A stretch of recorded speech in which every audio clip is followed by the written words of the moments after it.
जय हिंद दोस्तों, मेरा नाम है आदित्य तिवारी। मैं आप सभी का स्वागत करता हूं आपके अपने परिवार एनडीए अड्डा 24/7 पर। जैसा कि हम सभी को पता है कि सीडीएस और एनडीए का एग्जाम पास आने वाला है और हमारे सीडीएस का एग्जाम 16 अप्रैल को कंडक्ट होने वाला है और अब दिन बचे नहीं है।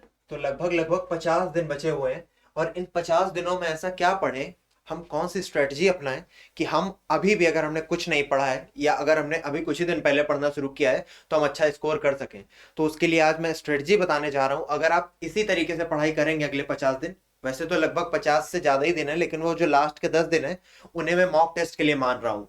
वो जो लास्ट के 10 दिन है, आप 50 दिन बाद पढ़ना बंद कर देंगे और फिर मॉक टेस्ट लगाएंगे पूरे पूरे, पूरा मैथ का, पूरा जनरल साइंस का और पूरा ही इंग्लिश का भी।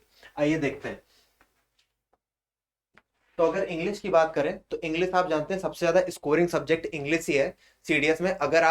आईएमए अगर आप आईएमए, एएफए और आईएनए इन तीनों के लिए बैठने वाले हैं, ठीक है ना। अगर आप आईएनए, आईएमए और एफए के लिए बैठने वाले हैं तो इंग्लिश, हालांकि ये तो तीनों के लिए ही आएगी, लेकिन तब भी जो लोग तीनों के लिए बैठने वाले हैं उनके लिए ज्यादा इंपॉर्टेंट हो जाती है, क्योंकि आप जानते हैं कि English is a scoring subject. और इसमें स्कोर करने के लिए आपको क्या करना रहेगा, अधिकतर बच्चे क्या करते हैं कि इसको इग्नोर कर देते हैं।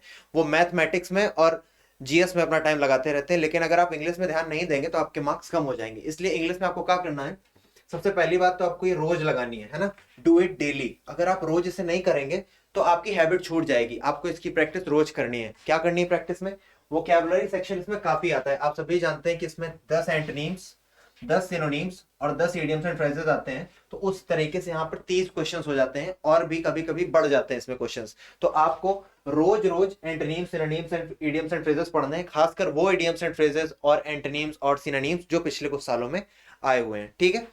उसके बाद आपको ग्रामर के रूल्स पढ़ने हैं। ग्रामर के रूल्स से आप जानते हैं कि आपको स्पॉटिंग एरर के क्वेश्चंस मिलते हैं, आपको कॉम्प्रिहेंशन के क्वेश्चन मिलते हैं और आपको अब तो आइडेंटिफिकेशन के क्वेश्चन आने लगे हैं कि बताइए नाउन है, प्रोनाउन है, इंटेंसिफायर है, एडवर्ब है या क्या है। इसलिए आपको ग्रामर रोज पढ़नी है। आपको भले 2 घंटे दीजिए लेकिन रोज दीजिए। उसके बाद आपको 2 पेजेस रोज पढ़ने हैं। किस लिए, क्योंकि कॉम्प्रिहेंशन के 3 कॉम्प्रिहेंशन के पैसेजेस आएंगे, 5 क्वेश्चन ईच, मतलब 15 क्वेश्चन आपको कॉम्प्रिहेंशन से मिलेंगे। और वो क्वेश्चन आपको कैसे मिलेंगे, जब आप रोज 2 पन्ने पढ़ेंगे, ठीक है। और last but not the least, सबसे इंपॉर्टेंट जो है वो ये है कि आपको रोज पीवाईक्यू सॉल्व करने। पिछले 10 साल के या 5 साल के पीवाईक्यूज आपको एकदम अच्छे से कंठस्थ होने चाहिए। आपको सारे पीवाईक्यूज ध्यान होने चाहिए, आपको सारे पीवाईक्यूज पढ़ लेने हैं, ठीक है। इंग्लिश में इतना ही आप कर लेंगे तो आपके आराम से 75 से ज्यादा मार्क्स आ जाएंगे। You will easily get 75 plus marks, right. अब अगर हम बात करते हैं जनरल नॉलेज की, अगर आप जनरल नॉलेज में 3 घंटे भी दे रहे हैं तो उसको भी 3 सेक्शंस में डिवाइड कीजिए। पहला सेक्शन होना चाहिए साइंस का, दूसरा section polity, history and geography and last section should be current affairs. आप सभी जानते हैं कि करंट अफेयर्स का काफी मेजर रोल है। 120 क्वेश्चंस जो आते हैं जनरल नॉलेज में, 120 क्वेश्चंस जो आते हैं जनरल नॉलेज में, उसमें करंट अफेयर्स के इस समय 20 क्वेश्चंस हर बार आ ही रहे हैं। और आप जानते हैं कि साइंस बहुत वेटेज रखता है। साइंस के लगभग 35 क्वेश्चंस हर बार पूछे जाते हैं। तो अगर आप केवल साइंस और करंट अफेयर्स में बहुत अच्छे से कमांड कर लेंगे तो आप एटलीस्ट कट ऑफ तो क्लियर करने लायक हो जाएंगे। लेकिन अगर आपको अच्छे मार्क्स लाने हैं, आप ओटीए के लिए प्रिपरेशन कर रहे हैं, क्योंकि जो लोग ओटीए के लिए प्रिपरेशन करते हैं उनको सिर्फ 2 पेपर करने होते हैं, एक इंग्लिश का और एक जीएस का।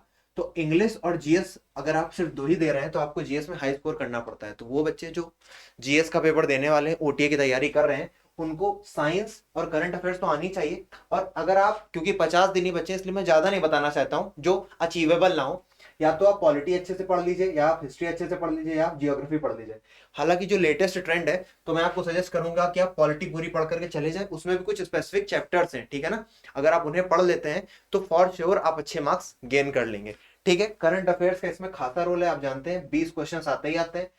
इसी चैनल पर करंट अफेयर्स रोज आते हैं। अगर आप उन्हें पिछले 4-5 महीने से फॉलो कर लेंगे तो आप करंट अफेयर्स आपका कहीं नहीं जाएगा, ठीक है ना। 6 महीने करंट अफेयर्स इसमें पूछे जाते हैं और इसको क्रैक करना कोई बहुत कठिन नहीं होने वाला है, ठीक है।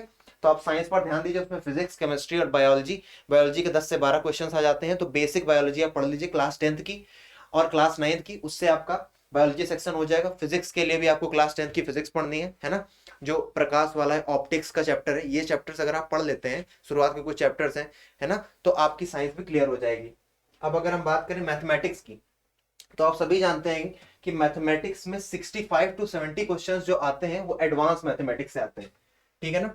तो इस समय क्योंकि केवल 50 दिन बचे हैं अपनी तैयारी के, और मैं उन लोगों को ज्यादा टारगेट कर रहा हूं जिन्होंने अभी तक बिल्कुल तैयारी नहीं की। जिन्होंने तैयारी की है वो तो अपना तैयारी कर ही रहे हैं, उनको तो अपना एक चार्ट बना ही हुआ है, लेकिन जिन्होंने नहीं की है उनके लिए काफी कारगर साबित होगा। आप इसे करके देखिएगा, आपको फायदा जरूर मिलेगा एग्जाम में, ठीक है।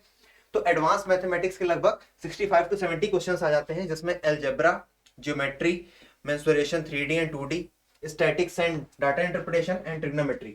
अगर आप इन सभी चैप्टर्स को अच्छे से पढ़ लेते हैं तो आप यकीन मानिए आपके 50 से कम क्वेश्चंस कहीं नहीं गए। और अगर एक और चैप्टर मैं जोड़ दूं जिसका नाम है नंबर सिस्टम, अगर आप नंबर सिस्टम को भी पढ़ के चले जाएंगे तो आपको काफी फायदा मिलेगा। नंबर सिस्टम के भी लगभग लगभग 10 से 15 क्वेश्चंस पूछे जाते हैं, और आप अगर सिर्फ इन चैप्टर्स को पढ़ लेंगे, मैं अर्थमेटिक बोल ही नहीं रहा कि आप परसेंटेज पढ़ो, आप प्रॉफिट एंड लॉस पढ़ो, मैं सिर्फ कह रहा हूं कि आप एडवांस मैथ पढ़ करके चले जाइए और आप आराम से पेपर क्लियर करने के योग्य हो जाएंगे, ठीक है।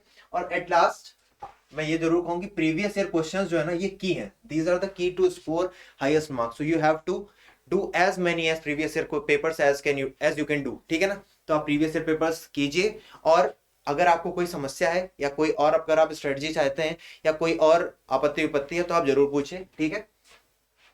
जय हिंद।